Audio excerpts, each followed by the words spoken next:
जय श्री राम प्रेमी भक्तों, प्यारे भक्तों, अगर आपने यह काम कर लिया तो भगवान को आपकी हर इच्छा पूरी करनी पड़ेगी। अब प्रश्न ये आता है कि ऐसा कौन सा काम करना होगा जिससे भगवान को हमारी हर इच्छा पूरी करनी होगी। हाँ भक्तों, सभी जानते हैं, लेकिन मानता कोई कोई है, और जो मान लेते हैं वास्तव में ही भगवान उनकी हर इच्छा को पूरी करते हैं। अब आप सोच रहे होंगे कि ऐसा कौन सा काम है। भगवान इच्छा पूरी करेंगे तो भगवान का ही काम होगा, भगवान की कोई सेवा होगी, क्योंकि आप किसी की सेवा करेंगे और उससे कुछ मांगेंगे तो वो दे ही देगा। तो इसमें ऐसा हमें क्या करना होगा? भगवान की सेवा करनी होगी। भगवान की सेवा करने के लिए हमें क्या करना होगा और भगवान को सेवा की क्या आवश्यकता है? हाँ है। जैसे माता पिता होते हैं, वो हमारी सारी इच्छाएं पूरी करते हैं, लेकिन कब करते हैं? जब हम माता पिता की सेवा करते हैं। तो ये तो हमारे शरीर के माता पिता हुए, लेकिन जो हमारी आत्मा है उनके माता पिता कौन है? वह परमात्मा है। मोटी सी बात है।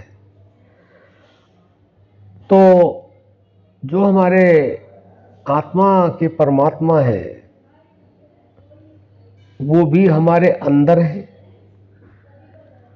और वो हमसे क्या चाहते हैं? उनको तो सब कुछ प्राप्त है। हाँ, उनको सब कुछ प्राप्त है, लेकिन वो क्या चाहते हैं ये हमारे शास्त्रों में, ग्रंथों में, उपनिषदों में, गीता, रामायण में सब में लिखा हुआ है।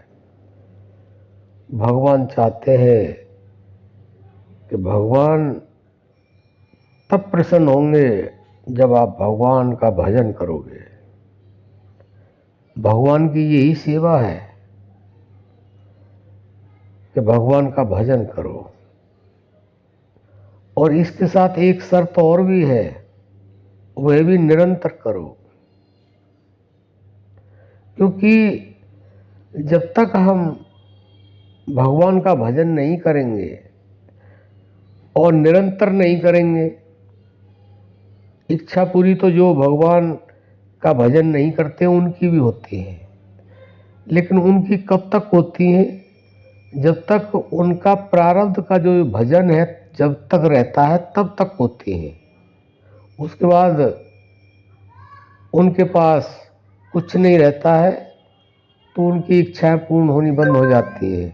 उनके पास जो सुख है वह समाप्त हो जाता है, दुखों का पहाड़ टूटने लगता है। लेकिन हमारे संतों ने, महापुरुषों ने ये हमें समझाया है, समझा रहे हैं और समझाते रहेंगे कि आप कुछ भी करो, अच्छा करो या बुरा करो, लेकिन भगवान का भजन जरूर करो। अब प्रश्न ये आता है, जब हमने भगवान को देखा ही नहीं तो भगवान का भजन कैसे करें? भगवान सबने देखा है, और भगवान हमेशा, हर समय, हर किसी के साथ रहता है। अब आप सोच रहे होंगे ये तो हमने कहीं पढ़ा नहीं, सुना नहीं। बहुत सारी बातें ऐसी हैं जो लिखी हुई नहीं है, जिनको पढ़ नहीं सकते हैं, लेकिन संतों ने कुछ बातें ऐसी बताई हैं और बता रहे हैं कि जो उनके अनुभव होते हैं। भगवान का मतलब है प्राण शक्ति। प्राण शक्ति सबके अंदर है, लेकिन उससे कोई जुड़ता ही नहीं, जुड़ने का प्रयास करता ही नहीं।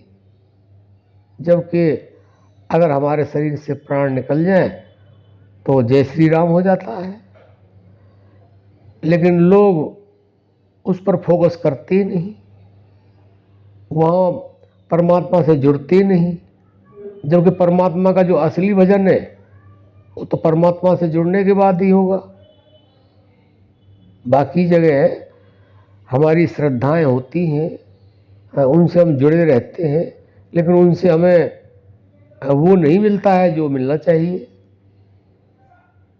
लेकिन जब तक हम भगवान का भजन नहीं करेंगे और वो भी श्वासों के द्वारा नहीं करेंगे, तब तक हमें कुछ मिलने वाला नहीं है। जो मिल रहा है ये प्रारब्ध से मिल रहा है, और जब ये समाप्त हो जाएगा तो कुछ जो मिल रहा है, कुछ मिल रहा है, वो समाप्त हो जाएगा। उसके बाद में तो जो प्रकाश है ये अंधकार में बदल जाएगा, जो सुख है वो दुख में बदल जाएगा। तो इसलिए अपनी हर इच्छा को पूरी करने के लिए भगवान को कहना नहीं पड़ेगा कि मेरी इच्छा पूरी करो, मुझे ये चाहिए। अगर आप निरंतर श्वासों का भजन करेंगे, किसी ऐसे गुरु से जुड़ेंगे जो श्वासों का भजन करता है और करना बताता है कि स्थूल रूप में श्वास ही भगवान है, और सूक्ष्म और अति सूक्ष्म में श्वास के अंदर ही वो बैठा है, जैसे फूल के अंदर खुशबू है। जैसे संतों ने, हर आदमी अपनी मनोकामना पूरी करना चाहता है, हर आदमी सुख चाहता है, लेकिन कैसे मिलेगा? जब तक हम भगवान से जुड़ेंगे नहीं, भगवान को याद नहीं करेंगे, भगवान का भजन नहीं करेंगे। भगवान का भजन क्या है? भगवान से कैसे जुड़े? श्वास के द्वारा। श्वास श्वास सुमरन करो और जतन कुछ ना है। लिखने वालों ने लिखा है, ये संतों ने लिखा है, जो पूर्ण संत रहे उन्होंने लिखा है कि श्वास श्वास सुमरन करो और जतन कुछ ना है। परमात्मा के लिए भजन अगर करना है तो श्वासों के द्वारा करो। वैसे मूर्ति पूजा करना भी गलत नहीं है, धर्म स्थलों पर जाना भी गलत नहीं है, जोत जलाना भी ठीक नहीं है, लेकिन ये हमारी श्रद्धा को मजबूत करते हैं। ये हमें बताते हैं कि ये बाहरी प्रक्रियाएं हैं, असली प्रक्रिया भी है। संत बताते हैं हमारे अंदर अखंड ज्योति जल रही है, जलाने की आवश्यकता नहीं, केवल आप साधन करें और उसका दर्शन करें। हमारे अंदर सब कुछ है, 68 तीर्थ है घटमा ही, लेकिन लोग समझने का प्रयास नहीं करते। कस्तूरी के हिरण की तरह से बस चक्कर काटे जा रहे हैं और ऐसे ही जीवन समाप्त हो जाता है, और कहते हैं हम तो भगवान का भजन करते हैं, हम तो भगवान का चिंतन करते हैं, लेकिन समझते नहीं कि माला फेरने से क्या होगा। माला तो कर में फिरे, जीभ फिरे मुख में, मनुआ तो 34 फिरे, ये तो सुमरन ना है, ये भी लिख दिया।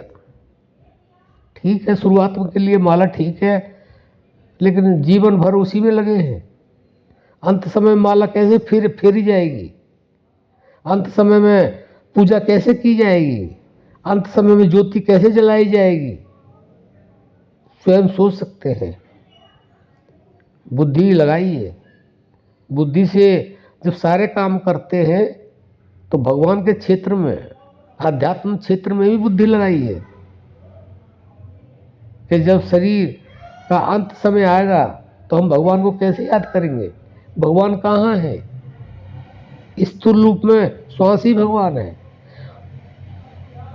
और सूक्ष्म और अति सूक्ष्म में वह सांस के अंदर है। कबीरदास ने स्पष्ट लिख दिया है, ना मैं जप में, ना तप में, ना मैं क्रियाक्रम में रहता, न मैं पूजा पाठ में, ना व्रत उपवास में। मुँह को कहाँ ढूंढे तू बंदे में तेरे पास में। पहले आपको ये जानना होगा कि तेरे पास में तुम क्या हो। तुम जो नजर आते हो वो हो नहीं, ये शरीर एक ढांचा है, लेकिन इसके अंदर जो चेतनता है, अवचेतनता है, उसको जानना होगा, और उसको आप प्राण जप से ही, श्वास जप से ही जान सकते हैं। और ऐसा गुरु ही आपको जनाएगा जो श्वास का प्राण जप करता हो, वो भी निरंतर। उससे ही आप जान सकते हैं, अपने आप पढ़ करके या सुन करके नहीं जान सकते हैं। उसके लिए आपको अभ्यास करना होगा, वह भी निरंतर अभ्यास करना होगा। तो अगर आप यह कार्य करते हैं तो वास्तव में भगवान को मजबूर होना पड़ेगा आपकी इच्छा पूर्ति करने के लिए। तो आशा करते हैं आप थोड़े को ज़्यादा समझेंगे और इस काम को आप जरूर करेंगे जिससे आपकी हर इच्छा पूरी हो। अब हम अपनी वाणी को विराम देते हैं। जय श्री राम।